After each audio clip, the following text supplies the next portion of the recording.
زي تግራይ ስትሪም ሚዲያ ዩ ዜናታት ሰዓት እንሆን ምድላውና ላይክ ሼር ሰብስክራይብ በመግባር ቤተሰብ ክትኮኑ በትሕትና ሓቲትና ናብ ተፈላማይ ዜናና ክንሰግር ኣብ መቐለ ጀመረ ደው ምባል ስራሕ ዳይነት ኣብ ወረዳታት ቀጽሎም ንድሕንነትና ሰጊና ዝበሉ ዳያኑ ሰለኽለኻ ሎም ዕለት 18 ጉንበት ስራሕ ደው ከም ዘበሉ ኣፍሊጦም ዳያኑ ከተማ መቐለ ብተመሳሳሊ ምኽንያት ስራሕ ደው ቢሎም ኣብያተ ፍርዲ ካብ ዝዕፀዋ ሓደ ሰሙን ገይረን ኣለዋ ዳያኑ ሎም ሶን ስራሕ ክጅምር እኳ ትፅቢት እንተነበረም ንመንግስቲ ዘቕረብዎ ቅድመ ኩነት ብዘይምምልኡ መዓዝ ስራሕ ቤት ፍርዲ ከም ዝጅመር ኣይተፈለጠን እቶም ዳያኑ ዝሓለፈ ሐሙስ ምስ ምክትል ፕሬዝደንት ግዚያዊ ምምሕዳር ትግራይ ኣይተ ኣማኑኤል ሰፋ ብዝተራኸብሉ ሰለስተ ቀንዲ ጠለባት ተቀሪቦም ኣብያተ ፍርዲ እኹል ዕጥቂ ዘለዎም ናይ ጸጥታ ኣባላት ተመዲቦም ክሕልውን ዳያኑ ካብና ብንስራሕ ገዝኦምን ውሕስ መጓዓዝያ ከሎም ኣብ ማሕበራዊ ርክባትን ካብ ስራሕ ወፃን ንርእሶም ዝሕልውሉ ዕጥቂ ክዕጠቑን እዩ ጠለባቶም ኣይተ ኣማኑኤል መንግስቲ ንጠለባቶም ከማል ምዃኑ እኳ ቃል እንተኣቶም ዛጊድ ግን ዘይምትግባሩ ስራሕ ዝጅመረሉ መዓልቲ ከም ዘይተፈለጠ ኣብ ወንበር ማሕበር ዳያኑ ትግራይ ኣይተ ዳዊት ሃይለስላሴ ገሊጹ ኣብ ልዕሊ ዓቀብቲ ሕግን ዳያኑን ምፍራሕን ሰቀጠን ክበጽሕ ከም ጽንሐን ማሕበራት ናይዞም ሰብ ሞያ ክቃወምዎ ምጽንሖም ድማ ዝዝከርዮም ኣብ ክልል ዓፋር ካብ ዕለት 16 ጉንበት 2017 ዓ.ም ጀሚሩ ንኽልተ መዓልታት ተኸልኪለን ዝጸንሓ ሸቐጣ ሸቐጥ ዝጸዓና ተሽከርከርቲ ድሕሪ ብዙሕ ምርዳእ ሕዚና በትግራይ መጓዓዝ ከም ዝጀመራ ተረጋጊጹ ካብ ዕለት 16 ጀሚሩ ፖሊስን ሓለፍቲ እቶትን ክልል ዓፋር ከተማ ኣዳይቱ ኣቑሑት ኣሕምልቲ ፈሓም ካልኦት ኣቑሑትን ዝጸዓና መኻይን ደወቢሎም ነቲ ንብረት ኣብ መሬት ኣራጊፎም ኣርእዩና ኢሎም ድሕሪ እውን ተመሊስና ንላዕሊ ክንጽ يحطنا لهم نخلن زبلاش وحد الصعنا مكاين دوب مبال زيد شجر يصعبولنا لهم نتفريات يقود ولو زبل الريتا نايتم شيفيراتي نيروم انت والله انا ناش مركب هون بس سمرا كتما بمغبات لا يغنيال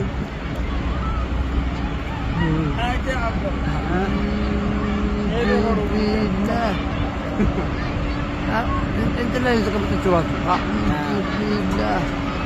ايوه السكيورتي هايلت ناتشو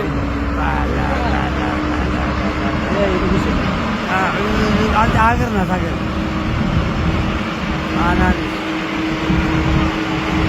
او لا عبد الزعيم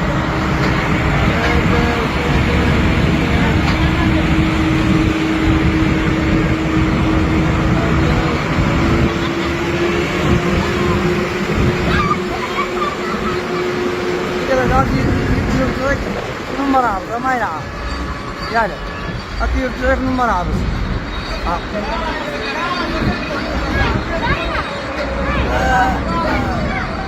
أنا ما بنتظر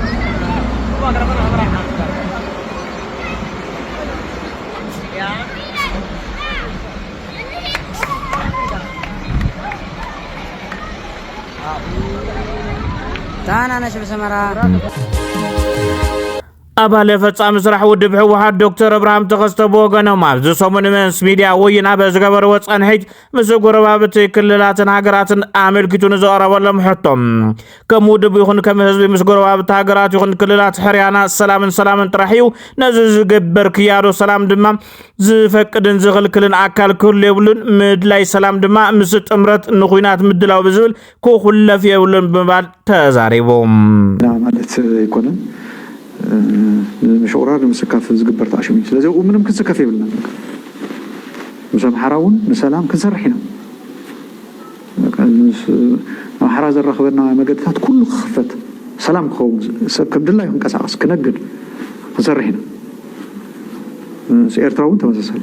عفارون كوم زحاشت اشون هي خاون لعل خير كنسرحنا اغو تمسسل السودان كوم ስለዚህ سغورابتنا سلام ببعل هفتي هالك موغوس نغوس تعدغا 165 مرصات عليت لحم لو منغو ኣብ መቐለ ኣትየን ኣለዋ እተን ካብ ኣውሮፓ ብዘመናዊ ካርጎ መንገዲ ኣየር ኣብ ካልኣይ ዙር ዝኣተዋ ኣላሕም ጸባ ዓሌት ሆላንድ ኣብ መዓልቲ ካብ ሓንቲ ላሕሚ ጥራሕ ክሳብ 60 ሊትሮ ጸባ ናይ ምሃብ ተኽእሎ ኣለወን በቶም በዓል ሃፍቲ ከኣትዋ ውዕሊ ካብ ዝተኣሰረለን 665 ኣላሕም ኣብ ቀዳማይ ዙር 165 ናይ ሎሚ 165 ብድምር 330 ኣትየን ኣለዋ ተባሂሉ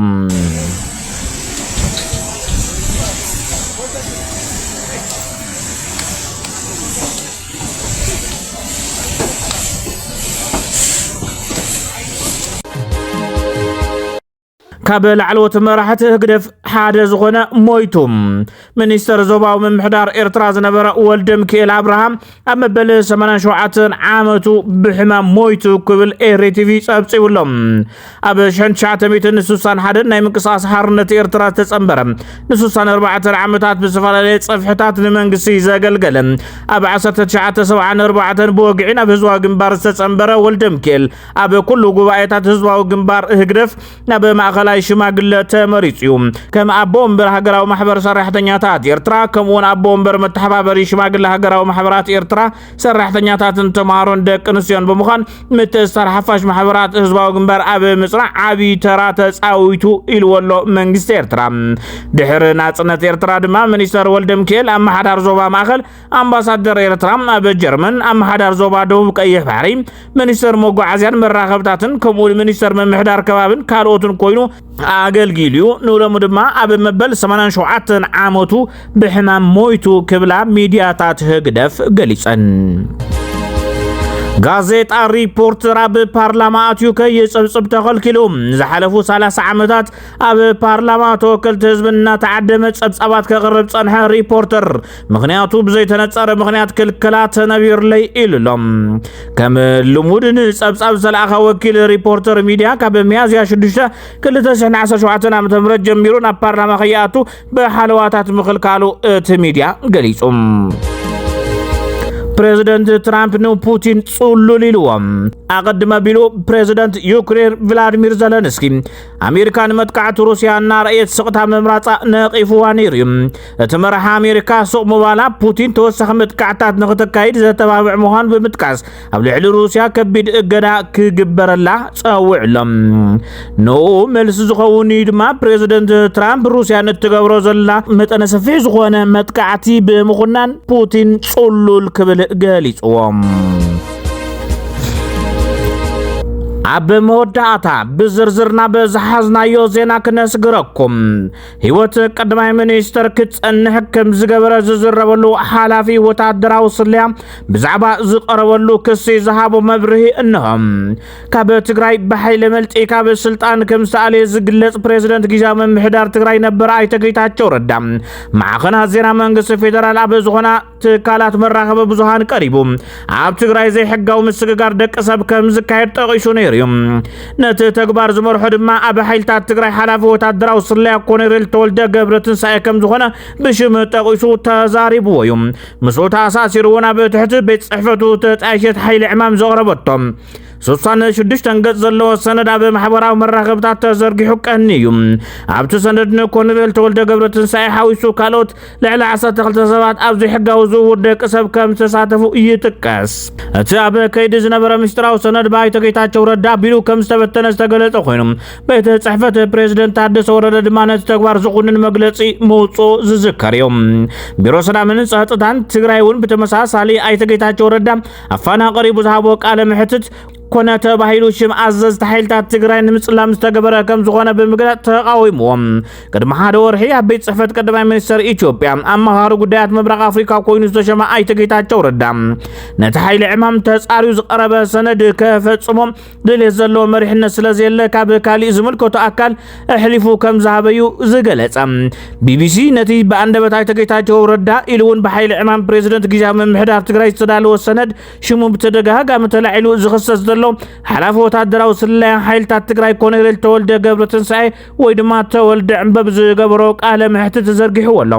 በዚ መሰረት ኮሎኔል ተወልደ ገብረትንሳኤ ዘቕረበ ክሲ ሎሚ ብዕሊ በአንደበቱ ስለ ዝገለጸ እምበር ፕሬዝደንት ኣብ ዝነበረሉ ግዜ እውን ደገፍቱ ብዝኾኑ ነጠፍቲ ማሕበራዊ ሚድያ ቢሉ ሽመይ እና ጸለመንዩ መጽእ ኢሉሎም ጌታቸው ፕሬዝደንት ኣብ ዝነበረሉ ግዜ እታ ብልዕሊና ዝካየድ ዘሎ ወፍሪ ዘገድሰና ከማይ ዝበሉ ሓለት ሰራዊት ትግራይ ኣብ ልዕሊና መጸለምታ ይወርደሎ ኢልና ሓቲትናዮ ዝሃበና ምላሽ ደሓን ነዞም ከምኡ ዝገብሩ ዘለዉ ሕማቃ ሰባት መልሲ ክህቦም እየ እናበለ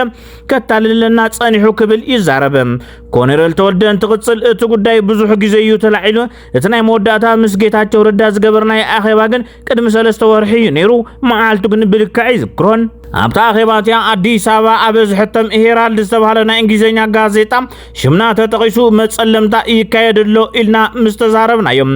ሽዑ ዝሃበና መልሲ ከምኡ ብምዃኑ ኣዝየ የዝሓዝን ነቶም ከምዚኣ ዝገብሩ ዘለዉ ሕዚ ባዕለይ ብእንግሊዝኛ ጽሒፈ መልሲ ክህቦም እየ ኢሉና ግን የታልለና እዩ ነይሩ እምበር ባዕሉ ኣካል ናይቲ ዘይወዓልናዮ ጸለመ ከም ዝነበረ ዝርዳእ ዘለኹ ኢሉሎም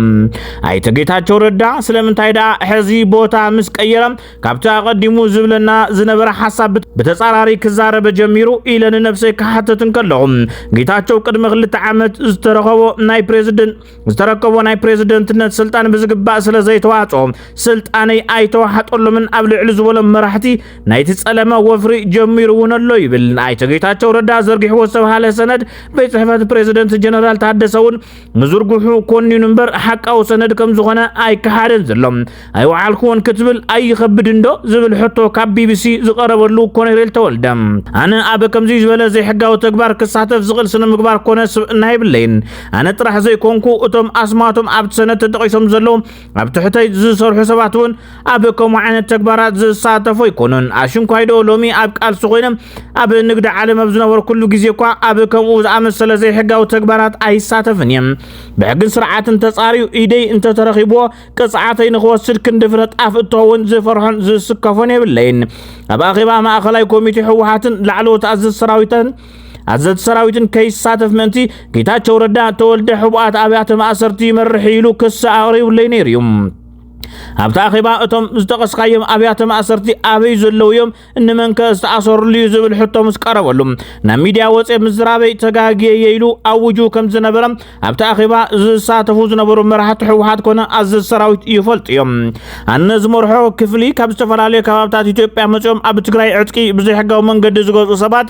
ምስ ዕጥቆምን ኤግዚቢቶምን ረኺቡ ንፖሊስ ንዓ ተረከበና ኢሉ ኣብ ትሕቲ ቀይዲ ዘእተዎም ሰባት ነይሮም ምስዞም ገበነኛታት ናይ ጥቕሚ ሽርክና ዝነበሮም ሰባት ሽዑ ጫው ኢሎም ንጌታቸው እውን ናብ ሚድያ ወፂኻ ሕቡእ ቤት ማእሰርቲ ከም ዘሎ ተዛረበልና ኢሎም ሓቲቶምዎ ጌታቸው ረዳ ኣብ ሚድያ ቀሪቡ ምስ ተዛረበ እቶም ኣብ ዘይሕጋዊ ናይ ዕጥቂ ንግዲ ዝተሳተፉ ሰባት ንጽባሒቱ ተፈቲሖም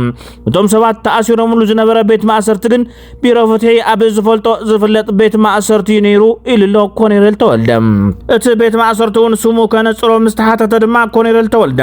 ፖሊስ ዝኣስሩሉ ልክዕ ቦታ ኣይዝክራን ኢሉ ኣብታ ኣኼባ ኮሚሽን ፖሊስ ትግራይ ዝነበረ ይሕደገሱ እዩ ብዛዕባ እቲ ዘይሕጋዊ ተባሂሉ ዝቐረበ ክስ ጌታቸው ረዳ እንትምልስ ምስ ቢሮ ፍትሒ ኮይና ዝገበርናዮ መንግስቲ ኣብ ዝፈልጦ ቤት ማእሰርቲዮም ተኣሲሮም ነይሮም ኢሉ መብርሂ ይብሉ ከም ዝነበረ ይዝክር እየ ዝብል ምላሽ ሂቡ ቢቢሲ ብዛዕባ እቲ ሓቃውነት ብፕሬዝደንት ታደሰ ወረደ ዝተረጋገፀት ንዓኻን ብፆትኳን ተኸሰስቲ ትገብር ሰነድ ትፈልጣ ነርካ ዶ እዚ እውን ንኮሎኔል ተወልደ ዝቐረበ ሕቶ ነይሩ ኣነ ብዛዕባ እቲ ሰነድ ዝርዝር መረዳእታ ስለ ዘይብለይ ብዙሕ ክዛረበ ይክእልኒ ሓደ ነገር ግን ኣጣሊለ ክነግረካ ኣብ ትግራይ ዝተጠርጠረ ገበርኛ ናብ ቤት ፍርዲ ዝቐርበሉ ናይ ፍትሒ መስርሕ ኣሎ ኣነ ይኹን ካልኦት መሳርሕተይ ክሳብ ሕዚ በዚ መስርሕ እዚ ብዕሊ ዝቐረበልና ክስ የለን ሓደ ኣብ ዓዲግራት ተመዲቡ ዝሰርሕ ካሓሰ ዝበሃል ኣባልና ተኸሲሱ ተኣሲሩ ከም ዝነበረ ይፈልጥ እየ ንሱ እውን ኣብ ቤት ፍርዲ ቀሪቡ ነፃ ተባሂሉ ከም ዝተፈትሐ እየ ዝፈልጥ ካሊእ ኮሚሽን ጥረ ግዕዝና ዝበሃል ትካል ከም ዘለውን ይፈልጥ እየ እዚ ትካል ኣባይ ይኹን ካልኦት መሳርሕተይ ዘቕረቦ ክስ የለን ናብ ناب بوليس تجري كنا كوميشن بوليس دولكم كتصاريو تخوليهم أب تجري زي حاجة وزور سبات كم زلوا تأمين لو حنتي ببريزيدنت تادسة استطاعت كوميتي قيمة نت زي حاجة وتكبر أب مصراي كم زنبرتون أنا يفلت يم حنت بتحت زنبرت سرام الرجات بالكفلي مستر سقودة تأساسيرو بجيجا تأجيراني رايم بمسرد تا كوميتي زرخوت تمرداتم دحار يكرتا تحاتنا مليسا سرحا كم جمرت يزفلت نمتقلال زأكل أبت بجيتاچو ردا استزرغ سند شمين شم أنا زمرهم سباتن كم زلو يفلت يم يكون برزا قدابلو عليكونا كالوتوم أبو ستوغس سبات زقربلنا كس يلن كبل مالي سلام أبت تقرأي إرتراويان دحار دما تقاروج أو يخا جنزب كم زحتت BBC زرارهم إرتراويان قليج أمني رميهم كم حد حالفو تادراو سليا تقرأي اتساقم ناتكم ديكونني زبل حتو BBC نيروم كونيفيل تود أنا بتقرأي بزعبا زلو حق ألبونت زدهسس حمام تقرأي انتاي زبل مصحف صحيفة تزرقح يوم أبز مصحف زي بزعبا بتقرأي زلو حدقنيا نايدك أسب زور زدهسس يوم إرتراويان طرح زي كونس عدم أنا زي أخلادك نسيوم من أسي تقارون ككبت أبياتات بشمنا بعد عرب كنوس دكن زي حقا وتقبرات يفتسم كم زلو زرق مصنعتي مسم مرباباتهم انكي ترفع أصنعنا نزم الكوتوناي منغست أكال أغريبا يم بمسارة زغرب مرد أتا إرتراويان شو يوم جنزب تقبل سبات بحق تحازو غيرنا ينام زي كاب بوليس تقرأي مرقاقات إيكاليوم اتوم اب تقرأي تشويوم كاب سدروم جنزب تحاتتلهم إرتراويان قداي سدتنياتات زكاتات البيت عيوم منغست فيدرال اب تقرأي سروح بزي مجمارو زتفت أريوم نزل مفتاح أنا اتقيتاچو ردان جنرال تادسو وردن مزملكتهم أكالاتن منغست فيدرالن اب أديس أبابا تزراري بنالو نيرنا ينام يخون امبر اتناي سدتنياتات قداي زكاتات البيت صحفت كساب حزي سروحو اي جمرد كبل مليسوم مزي حقاو مسقار سبات بستأساسر زاقيد كني سباب تحت قيدي كم زوعة كاب BBC حتى قريب اليوم كونيل تولد انت ملس دما حز كابيت صحفت وصيه سلازلخو كندزي قصري له كتقسي خبدنيم قد مزي حقاو مسقار سبات أساسيرو كساب عد عرب ركبات زلوهم بعسرتات زقصور سبات كم زت حزنا آفي ملي اخزارب يغل ملي سلام كونيل تولد بتدقاقامي إيديا بتحت قداي انت اللي وب حق ترايب كقصع دلوية كبلي سمع مود ما بتقراي بزوان لعلنا حقو قالو الكا تأمن كون كاديخا زتبهاله كونيل تولد اب تقراي لعلنا حق تقتليو كم صعبين دما اب تعد بزحات جبنات يفصميم كم حد ناي صد حلاف تقراي سبات دلايوم جبنات فصموم زنبر لعد كوين ايام انا نبعلي تحتاتنتن لعلنا حقي ترغاغيصو زحتتن انت ليو تصاريو كحتت زسرح زلغو كبل مليسوم بزحات مناصي تقراي بمنقد جيبوتي نابي من سعود عرب بزي يقارص قلطات يسددو كم زلو BBC زرقب حبريتا يملاخت بزعبا ازو قداي حبريتا لكادو منچخا زبل علكادو منچخا زبل حتون قريبلو نيريوم كونيل تولدن اب تقراي بسنك شقل البون زي فتحاو كففل هافتن باشحا زقصرو مناصي هيوتومنا بحادقا اتيوم كم سددو اغل مردات علني امونغوزي دلالون مشارخته من طرح يوم زتقمو زيبل علم سي ولدو حادقا صلالي زركب زلو زغونه انا اسنا نريو كم زيبلنا يامن يلوم كاب ኢትዮጵያ ወጽዩ كم زلو زحبر كونيرل كتوصن كلها بديس አበባ ተንከራቢትካ كم ዝነበርካን ጀነራል ታደሰ ወረደ ምስ ማእከላይ መንግስቲ ተደራዲሩ كم ዘውፀካን አበ ማህበራዊ ሚዲያ ተጻሒፉ ነይሩም من ምስ መን ተደራዲሩ ወጽዩካ ዝብል ሕቶውን ቀሪብሉ ነይሩም كونيل تولد سدراي كاب زيريوم 6 عامت كوينني سدراي بدغ منبر كاب زجمرو 24 عامت غيرم يوم انا ون قدمو خوينات تግራይ بنقد عالم سلازنبركم فرقي مس سدراي يزحلفون يرم حزينا بسدراي بصحن خملس بروسس جمرلي فلما ايتگيتاچو رداي نيرو دحار جنرال تادس دما نتو بوتا مس حزم مس ملكتهم ناي فدرال منግስት አካላት ተዘራሪ ቢዩቆጽክ ኢሌሉም ስለዚህ አወጣጣይ መንግስት ትግራይ ኮነ ሰበስልጣን መንግስት ፌደራል بزفولت ويا واتيم باسبورت اكزيت فيزا توقع لي واتيم كملس انت لخو دما انترانس فيزا توقع لي خاتم موصاي زسمع سبات جيتاچو ردا بزعبخ بزح يزارب سلازلو كيتملس بوتا قير بغالي غير كاتو إلهم زعدم نسبات لهم أنا دك أي زقور كله وج أحلفهم سلزي بغالي بوتاياتون بوتاي كيرن بتازمت أخلات تخيل كملسي بحث شرو أنا نخمت استجبر الدرين بران حاصوت يزبل ملسي وللهم عبجزي كونات إتيو إرتران حلقة نايل مقدمة منيستر أبي أحمد كم زنا برز هبر حق إنه تدمع كونيرل تولدم هو مس دكتور أبي عرينا نفعلت بقزم دناين يرنام عبجزي كونات إتيو إرتراون أبجنبار بعد ما أبحان تخفلين ነይራ ኣነ ናይ ታክፍል መተሓባበሪ ነይረ በህይወት ንኽልውን ኣስተዋጽኦ ነይሩን ይክብል እኽእል እየ ኣብ ሓደ ኣጋጣሚ ንሱ ዝተመደበላ ስራሕ 8 ኣባላት ነይሮምዋ ሃንደበት ኣነ ንዕኡ ደብዳባት ይጽዕቕ ስለ ዘሎ ክድ ናብ ድፋዕቶ ኢለ እትዮም ሕማቕ ኣጋጣሚ ኮይኑ ድሕሪ ደቃይቕ ብወገን ጸላኢ ከቢድ ብረት ዝተተኮሰ ብጀካ ኣብይ ኩሎም እቶም ምስኡ ዝተመደቡ 7 ኣባላት እታ ክፍሊ ኣብኣ ዝተሰውኡላ ሃሞት እውን ይዝክር እየ ካሊእ ድሕሪ ኩናት 1997 ንሱ ኣብ ደቡብ ኣፍሪካ እናተማሃረን ከሎ ኣነ ንሕክምና ኣብ ደቡብ ኣፍሪካ ዝነበረ ኩሉ ግዜ መጺኡ ንሓደ ሰሙን ዝኸውን ኣላዒልን እዩ ስለዚ ክሳብ ተቐደመ ሚኒስተር ዝኾነላ ግዜ ብቐረባ ንፋለጥን ንቀራረብን ሰባት ኢና ነርና ኢሉ ኣብ መወዳእታ ኮሎኔል ተወልደ ኣነ ምስ ስድራይ ክሕልፎ ዝመደብክዎ ግዜ ምስ ወዳእኹም ናብ ዓደይን ስራሕን ክምለስ እየ መደብ ምስኢነ ይኮንኩን ተጋዲለ ምስ ቢቢሲ ኣብ ዝገበሮ ጻንሒት እዩ ኣይተ ጌታቸው ረዳ ቅድም ክብል ንተወልደ ዕምበብ ሓዊሱ ንጀነራል ምግበይውን ከሲስዎ ከመ ዝነበረ ዝፍለጥ እዩ ከሳብ ሕዚ ግን ጀነራል ምግበይ ንጌታቸው ረዳ ዝኸውን ግብረ መልሲ ኣይሃበን ዘሎም ክቡራት ተኸታተልትና ንምክታልኩም ኣመስጊና ሰላም ንኹሉ ወዲ ሰብ ሰላም ንህዝቢ ትግራይ